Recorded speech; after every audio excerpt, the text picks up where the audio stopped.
नमस्कार विद्यार्थियों। अब तक हमने पढ़ा कि जो द्रौपदी है वो अनेकों प्रकार से राजा युधिष्ठिर को कौरवों से युद्ध करने के लिए प्रेरित करती है और आज हम उसी संदर्भ में आगे अध्ययन करेंगे कि और क्या क्या बातों का याद दिलाकर द्रौपदी युधिष्ठिर की जो भावना है, जो वो शांति को धारण किए हुए हैं, उनको उत्तेजित करती है और ये प्रयास करिए कि किसी भी तरीके से आपको उस समय को नहीं भूलना चाहिए जब कौरवों ने आपका अपमान किया था और सब कुछ छीन करके यहाँ जंगलों में आज हम उनके कारण भटक रहे हैं। इसी प्रसंग में आज हम आगे के श्लोक का अध्ययन करेंगे। श्लोक है, विहाय शांतिम नृपता धामे तत्पुनः प्रसिद्ध संदेहि वधाय विद्युषाम व्रजंती शत्रुन वधुए निस्पृहा शमेन सिद्धि मुनयो न भूप्रतः। देखिए क्या कह रही है यहाँ पे द्रौपदी कि विहाय शांतिम नृप है, नृप हे राजन, हे राजा युधिष्ठिर, विहाय शांतिम शांति को छोड़ करके धामे तत्पुनः उस क्षत्रिय तेज को धारण करो, प्रसिद्ध और अपने स्वजनों पर कृपा करो, संदेह वधाय विदुषाम शत्रुओं के वध के लिए। हे राजन, अपने स्वजनों पर कृपा करो और शांति जिसको तुमने धारण कर रखा है, संतोष और शांति को, उस शांति को छोड़ करके शत्रुओं के वध के लिए क्षत्रिय तेज को पुनः धारण करो, क्योंकि आप क्षत्रिय हो और क्षत्रियों के लिए इस प्रकार शत्रु के द्वारा प्राप्त किए गए अपमानों को सहन करना या सब कुछ छोड़ करके और शांति पूर्वक उन अपमान को सहन करते रहना किसी भी प्रकार से उचित नहीं है। तो हे राजन, अपने जो छोटे भाई हैं उन पर कृपा करो और क्षत्रिय जनोचित जो तेज है उसको शत्रु के वध के लिए पुनः धारण करो। व्रजंती शत्रु वधुए निस्पृहा, कि निस्पृहा जो निस्वार्थ जो मुनिजन होते हैं वो मुनिजन शत्रुन वधु है, काम क्रोध लोभ मोह आदि इन शत्रुओं को वश में करके या जीत करके समेन सिद्धि व्रजंती शांति से जो मोक्ष आदि सिद्धि हैं उनको प्राप्त कर सकते हैं। ना भूव्रत है, किंतु राजा शांति या संतोष को धारण करके शत्रु को नहीं जीत सकता। देखिए यहाँ पर जो द्रौपदी है उसने एक बहुत बड़ा उदाहरण देकर समझाया है कि काम क्रोध लोभ मोह ऐसा जितेंद्रिय जो मुनिजन होते हैं वो भले ही मोक्ष आदि सिद्धियों को प्राप्त कर सकते हैं, किंतु जो राजा है उसे यदि अपने शत्रु को जीतना है तो निश्चित रूप से उसे शांति को छोड़ करके, संतोष को छोड़ करके और उस क्षत्रिय तेज को धारण करके शत्रु ने जो अपमान किया है उस अपमान का बदला लेने के लिए उसे तैयार हो जाना चाहिए। उसे उस अपमान का प्रतिशोध लेने के लिए अपने क्षत्रिय तेज को धारण करना चाहिए। तो यहाँ पर द्रौपदी के कहने का तात्पर्य यही है कि हे राजन, जिस क्षमा धैर्य आदि को आपने धारण कर रखा है उनसे हम शत्रु को नहीं जीत सकते, उनसे केवल मुनिजन ही मोक्ष आदि सिद्धियों को प्राप्त कर सकते हैं, किंतु राजा यदि किसी शत्रु को जीतना चाहे तो उसके लिए उसे तेज और बल और जो क्षत्रिय के लिए जो पराक्रमशाली जो आदि लक्षण बताए हैं उस तेज को धारण करना आवश्यक है। आगे श्लोक है, पुरे सरा धाम बताम यशोधना सुदुसहम प्राप्य निकार ईदृशम भवादृशा चेत अधि कुर्वते रतिम निराशा हंते हता मनस्विता। आगे क्या कहती है द्रौपदी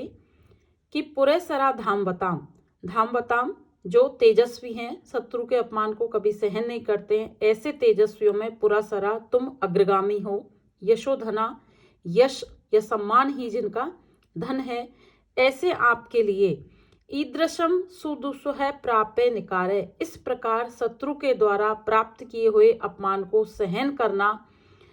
किसी भी प्रकार से उचित नहीं है। भवादृशा आपके लिए चेत अधि कुर्वते रति, यदि इतना सब कुछ होने के बाद भी आज आप उन अपने शत्रुओं से प्रेम करते हो तो हंते दुख की बात है, खेद की बात है कि जो मनस्विता है, स्वाभिमानता है, वो निराश्रय हता आश्रय से रहित होकर नष्ट हो जाएगी। स्वाभिमानता कहाँ रहती है? क्षत्रिय के तेज में, क्षत्रिय के यश में। और क्षत्रिय होते हुए भी यदि आप शांति को धारण करते हो, शत्रु का प्रतिकार नहीं करते हो, तो निश्चित रूप से आज वो स्थिति आ जाएगी जब जो स्वाभिमानता है वो आश्रय से रहित होकर स्वतः ही नष्ट हो जाएगी या मृत प्राय हो जाएगी। क्या कह रही है द्रौपदी कि तुम जो तेजस्वी हैं, संपूर्ण पृथ्वी पर तुम्हारे जो वंशज हैं उन्होंने शासन किया है समुद्र पर्यंत इस पृथ्वी का, तो ऐसे तेजस्वियों में अग्रगामी हो, यश ही जिनका धन है, ऐसे यशस्वी आप लोग यदि शत्रु के द्वारा प्राप्त किए गए इस प्रकार के अपमान को सहन करते हो और उनसे बदला नहीं लेते हो, तो निश्चय ही जो स्वाभिमानता है वो आश्रय से रहित होकर नष्ट हो जाएगी। इसलिए हे राजन, आपको शत्रु का प्रतिकार करने के लिए उद्यत हो जाना चाहिए। आगे है, अथ क्षमामेव निरस्त विक्रमैश्चिराय परेशी सुखस्य साधनम विहाय लक्ष्मीपति लक्ष्म कार्मुकम जटाधर सुंजु इह पावकम। अथवा क्षमामेव की क्षमा को ही निरस्त विक्रम है, जिसने जो शत्रु का प्रतिकार करने के उत्साह से रहित यदि आप बन गए हो और क्षमा को ही यदि अपना कार्य या कर्तव्य मानते हो, सुखस्य साधनम सुख का साधन मानते हो चिरकाल तक, तो हे राजन लक्ष्मीपति लक्ष्म कार्मुक विहाय राज्य लक्ष्मी के चिन्ह भूत इस कार्मुकम धनुष बाण को विहाय छोड़ करके जटाधरा जटाओं को धारण करके यह इस वन की अग्नि में सुंजुहे पावकम हवन करो। यहाँ पर द्रौपदी देखिए बहुत एक बड़ा जो व्यंग है वो राजा युधिष्ठिर पर कसती है। क्या कहती है कि निरस्त विक्रम है, अब आप पराक्रम से रहित हो गए हैं, आपके अंदर शत्रु से बदला लेने के लिए किसी भी प्रकार का उत्साह नहीं दिखाई दे रहा है और ऐसा लग रहा है मानो क्षमा को ही तुमने चिरकाल तक सुख का साधन बना लिया है कि शत्रु चाहे कुछ भी करे, हमारा कर्तव्य है कि उसके सभी प्रकार के अपमानों का, उसके जितने भी उसके जो गलत कार्य हैं उनको क्षमा ही करना है, क्योंकि आप बड़े हैं और आप जो दुर्योधन है वो आपका छोटा भाई है। तो एक तरह से आपने क्षमा को ही सुख का साधन बना लिया है और शत्रु से बदला लेने के लिए बिल्कुल भी आपके अंदर उत्साह नहीं है। तो फिर आप ऐसा कीजिए कि राज्य लक्ष्मी के चिन्ह भूत जो धनुष बाण तुमने धारण कर रखा है, उस धनुष बाण को त्याग करके जो वन, जिस वन में हम भटक रहे हैं, इस वन की अग्नि में फिर जटाओं को धारण करो और हवन करो कि फिर तुम्हें राज्य कार्य का जो मोह है उसको छोड़ देना चाहिए, क्योंकि इस प्रकार की जो शांति है वो मुनि धारण करते हैं, एक क्षत्रिय के लिए ये शोभा नहीं देती है। यदि तुम्हें शत्रु का बदला लेना है तो फिर तुम्हें शांति को छोड़ करके इस धनुष बाण को उठाने के लिए या उनको युद्ध करने के लिए तैयार हो जाना चाहिए। लेकिन यदि तुम क्षमा को धारण करना चाहते हो तो फिर तुम इन जटाओं को धारण करके हवन करो, अग्निदेव को प्रसन्न करो, क्योंकि राजा को इस तरह की जो क्षमा की जो चीजें हैं वो शोभा नहीं देती हैं, ये मुनियों का धर्म है। और जब आपको क्षमा नहीं बल्कि धनुष धारण करना है तो फिर आपको उत्साह पूर्वक शत्रु का जो अपमान है उसका प्रतिशोध के लिए तैयार हो जाना चाहिए। इस प्रकार से यहाँ पर द्रौपदी राजा युधिष्ठिर को शत्रु से बदला लेने के लिए उत्तेजित करती है। आगे है श्लोक, न समय परिरक्षणम क्षमम ते निकृत परेषु परेषु भूरि धाम्नः अरीषु ही विजयार्थिन क्षितिशा विदधति सोपति संधि दूषणानि। न समय परिरक्षणम क्षमम ते निकृत परेषु परेषु शत्रु के परेषु शत्रु के निकृत परेषु अपमान करने में तत्पर होने पर भूरि धामने अत्यधिक तेजस्वी या पराक्रमी आपके लिए न समय परिरक्षणम क्षमम ते समय का पालन करना या जो प्रतिज्ञा की गई थी उस प्रतिज्ञा का पालन करना किसी प्रकार से उचित नहीं है, क्योंकि विजयार्थिना क्षितिशा अरीषु ही विजय के इच्छुक जो राजा लोग होते हैं वो शत्रु के विषय में की गई संधि दूषणानी सोपदी विदधि कि शत्रु के विषय में की गई जो संधि विग्रह आदि जो प्रतिज्ञा हैं उनको कपट पूर्वक तोड़ देते हैं। और यहाँ पर क्या कहती है द्रौपदी कि जब शत्रु हर कदम कदम पर अपने राज्य का विस्तार कर रहा है और हमारा अपमान करने के लिए तैयार है, ऐसे समय में भूरि धाम ने अत्यधिक प्रतापी तेजस्वी क्षत्रियजन लक्षणों से युक्त आपके लिए जो शत्रु के साथ प्रतिज्ञा की गई थी कि हम 13 वर्ष का वनवास भोगेंगे और 1 वर्ष का ज्ञातवास, ऐसी प्रतिज्ञा का पालन करना किसी भी प्रकार से उचित नहीं है,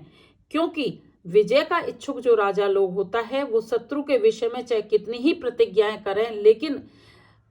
शत्रु को परास्त करने के लिए या विजय को प्राप्त करने के लिए ऐसा राजा उन संधि जो प्रतिज्ञा आदि की जाती हैं उनको कपट पूर्वक तोड़ देते हैं। तो और भी यहाँ पर एक बड़ी बात द्रौपदी कह रही है कि हे राजन, आपने युधिष्ठिर के विषय में जो संधि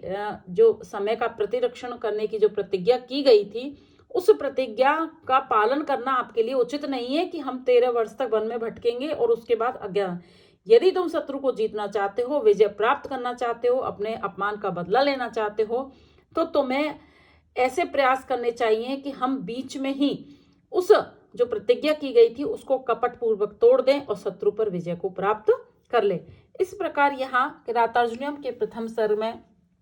का जो प्रसंग है वो मैंने आपको विस्तृत रूप से सभी वीडियो में बताया है कि किस प्रकार से द्वैतवन में जो वनेचर है वो युधिष्ठिर के शासन व्यवस्था का संपूर्ण पता लगा करके वापस युधिष्ठिर के समक्ष आते हैं और वहाँ का संपूर्ण वृतांत बताते हैं। और उसके बाद में जब युधिष्ठिर इस सारे वृतांत को अपने भाइयों के समक्ष बताते हैं तो जो द्रौपदी है वो बहुत क्रोधित होती है और अनेकों प्रकार से युधिष्ठिर को उत्साहित करती है, अनेक प्रकार से उसे ये याद दिलाना चाहती है कि शत्रु ने जो अपमान किया है उस अपमान को यदि हम सहते हैं तो निश्चित रूप से हम राजा के तुम योग्य नहीं हो, तुम्हें फिर जटाओं को धारण करके वन में रहना चाहिए, और यदि तुम शत्रु पर विजय प्राप्त करना चाहते हैं तो तुम्हें निश्चित रूप से उन अपमान का बदला लेने के लिए तैयार हो जाना चाहिए। ऐसी कुछ रणनीति बनानी चाहिए जिससे हम जल्दी से जल्दी शत्रु पर विजय प्राप्त कर सकें। धन्यवाद।